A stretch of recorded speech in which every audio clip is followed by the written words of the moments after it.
বন্ধুগণ, আজকে আমরা শিখব পার্সন অ্যান্ড ইটস ইউজেস, অর্থাৎ পার্সন এবং এর ব্যবহারগুলি আমরা আজকের ভিডিও থেকে আমরা শিখব। তো পার্সন বলতে কি বোঝায়, কি ধরনের ওয়ার্ড সাবজেক্টে করে বসে, বাক্যের মধ্যে অবস্থিত সাবজেক্টকে পার্সন বোঝায়, অর্থাৎ সাবজেক্ট ভার অবজেক্ট, অর্থাৎ এই অংশটিকে আমরা পার্সন বুঝে নেব। অর্থাৎ একটি বাক্যের সাবজেক্টের মধ্যে যে সকল ওয়ার্ড বসে বা থাকে তাকে বা তাদেরকে পার্সন বোঝায়। এখানে প্রশ্ন আসে, তাহলে কোন কোন শব্দ সাবজেক্টে করে বসে? পরিসংখ্যানে দেখা যায় ইংরেজি বাংলা ভাষার সকল ওয়ার্ডে সাবজেক্টে করে বসে, এমনকি একটি পূর্ণাঙ্গ বাক্য সাবজেক্ট রূপে বসতে পারে।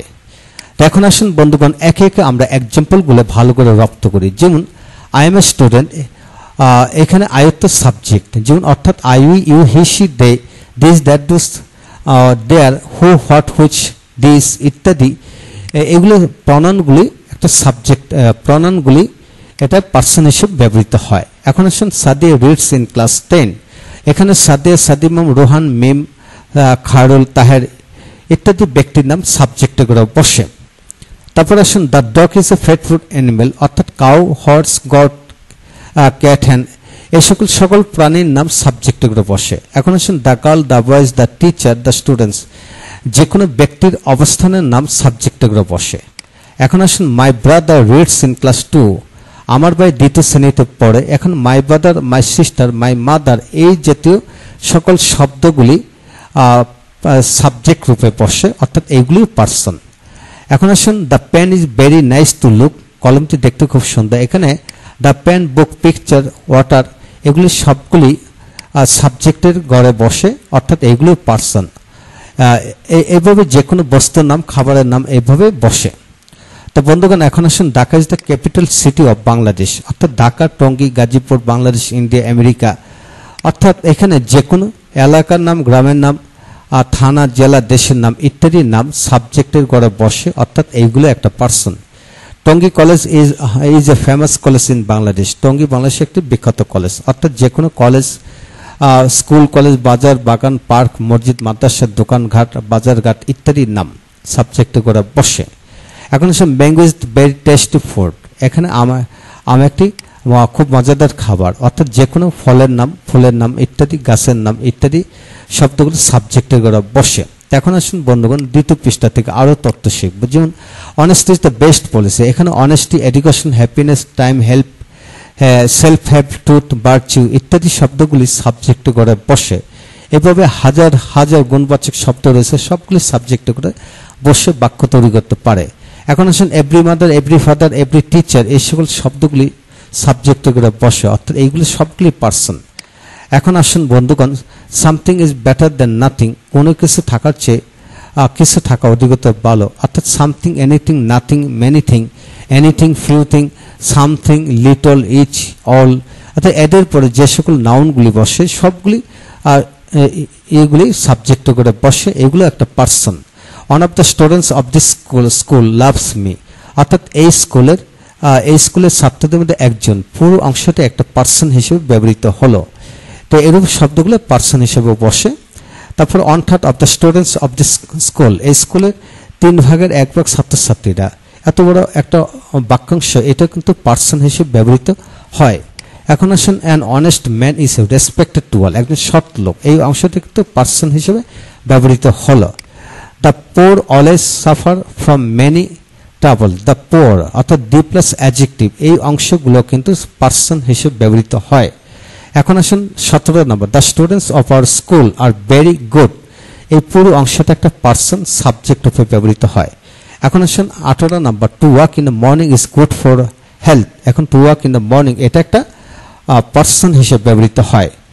ওয়াকিং ইন দ্য মর্নিং এই অংশটা পার্সন হিসেবে ব্যবহৃত হয়। The reading of newspaper, gerund রূপে, এটাও কিন্তু একটা person. A man of letters is respected to all, এই অংশটা কিন্তু পার্সন হিসেবে ব্যবহৃত হয়। এখন আসুন বন্ধুগণ, what he teaches is clear to all, অর্থাৎ এই অংশটা পুরো অংশটা এটা একটা বাক্য, এই বাক্যটা কিন্তু পার্সন হিসেবে ব্যবহৃত হলো।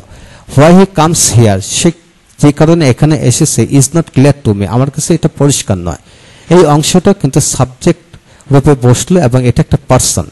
হোম হি লাভস, সে যাকে ভালোবাসে, ইজ নোন টু অল, এটা সবার কাছে পরিচিত। এই অংশটা একটা পার্সন হিসেবে ব্যবহৃত হয়, অর্থাৎ একটা ক্লোজে কিন্তু একটা ক্লোজ এবং একটা বাক্যাংশ কিন্তু সাবজেক্ট হিসেবে ব্যবহৃত হয়। যেমন what you are telling me is not clear to me, অর্থাৎ তুমি আমার কাছে যা বলতেছো সেটা কিন্তু পরিষ্কার নয়, is not clear to me.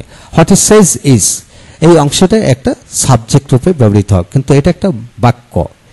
তো বন্ধুগণ, আজকের ভিডিও থেকে আমরা অত্যন্ত চমৎকার বিষয়গুলো আমরা পড়ে নিলাম। এখানে আরো কিছু এক্সাম্পল আছে, যেমন honesty is the best policy is a proverb, সততা সর্বোত্তম একটি পন্থা এটা একটা প্রবাদ। তো বন্ধুগণ, এই অংশটা কিন্তু একটা প্রবাদ বাক্য, কিন্তু মূলত একটা বাক্য। এই বাক্যটা কিন্তু সাবজেক্ট রূপে বসলো। Heaven lies at the foot of mother is 100% true, মায়ের পায়ের নিচে সন্তানের বেশ, এটা একটা শতভাগ সত্যি। তো বন্ধুগণ, এটা একটা বাক্য, এই বাক্যটা কিন্তু সাবজেক্ট রূপে ব্যবহৃত হলো। এখন আসুন এখানে do, did, done, am, of, is, of, I এবং আই ইজ এ ভাওয়েল, তারপর এ, এল, ওয়াই, বুকস, এই সকল শব্দগুলি একটা পার্সন হিসেবে ব্যবহৃত হলো। যদি দেখা গেলো এগুলো ভার্ব, এখানে প্রিপজিশন, এখানে অক্সিলারি ভার্ব, কিন্তু এখানে আই একটা প্রনাউন। তো এই যে শব্দগুলি কিন্তু পার্সন হিসেবে ব্যবহৃত হয়। তা যা শিখবেন খুঁটে খুঁটে শিখবেন, সমস্ত জীবনের জন্য শিখবেন, একসাথে এক জায়গা থেকে শিখুন বন্ধুগণ। তো এখন দেখা যাচ্ছে ইংরেজিতে সকল ওয়ার্ডই সাবজেক্টে করে বসে, কোনোটা বেশি আবার কোনোটা কম। আমাদেরকে এটি মনে রাখতে হবে যে সাবজেক্ট হিসেবে যে সকল ওয়ার্ড সাবজেক্টে করে বসে, সে সকল ওয়ার্ডগুলি পার্সন হিসেবে বুঝে নিতে হবে। এটা একটি ওয়ার্ড নিয়ে গঠিত হতে পারে, এটা একাধিক ওয়ার্ড নিয়ে গঠিত হতে পারে। সবশেষে বলবো, গ্রামার নয়, অনুকরণ মাধ্যমে ইংরেজি শেখার সহজ মাধ্যম।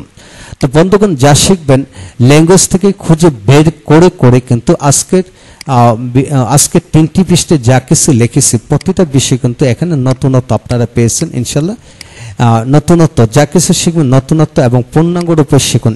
ইনশাল্লাহ আপনিও এগিয়ে যেতে পারবেন, আপনার সন্তান এগিয়ে যেতে পারবে। তো এখন আসুন বন্ধুগণ, পার্সন কত প্রকার? 3 প্রকার, first, second, third. First person হচ্ছে I, we, second person you, বাকি সবগুলো হলো থার্ড পার্সন। তো এখান থেকে আমরা শিখে নিলাম বাকি সবগুলি মানে পিছনে যতগুলি আলোচনা করলাম সকল শব্দগুলি কিন্তু থার্ড পার্সন বুঝে নিতে হবে। তো বন্ধুগণ, আজকের ভিডিও থেকে আমরা শিখে নিলাম পার্সন এবং এর ইউজেসগুলি যেভাবে ব্যবহৃত হয়, ভেঙে ভেঙে আমি বুঝিয়ে দিলাম। আপনার সন্তানকে লিখে পড়াবেন এবং সমস্ত জীবনের জন্য পড়াবেন। আমরা অনেকেই ভাবি যে পার্সন হচ্ছে ব্যক্তি, আসলে পার্সন ব্যক্তি এটাই হলো একটা শব্দ, একটা অর্থ, কিন্তু আমাদের গ্রামাটিক্যালি আমরা যে বিষয়গুলো বুঝি, পার্সন কিন্তু এখানে ব্যক্তিকে বোঝায় না। তা আমি এখানে বোঝালাম সাবজেক্ট। পার্সন মানে হলো সাবজেক্ট, অর্থাৎ সাবজেক্টের গড়ে যে সকল শব্দ বসে, একটি শব্দ একাধিক শব্দ বা একটি বাক্যাংশ বসতে পারে, কিংবা একটি পরিপূর্ণ বাক্য বসেই কিন্তু বাক্য তৈরি করা যায়। এই বিষয়টি আজকে ভিডিও থেকে আমরা দেখলাম। ইনশাল্লাহ আপনার নিজেকে এটি বোঝাবেন, সাবজেক্টে গড়ে যে সকল শব্দগুলো বসবে তাকে আমি পার্সন বুঝে নিব। তো বন্ধুগণ, আমাদের ভিডিওগুলো দেখুন ইনশাল্লাহ।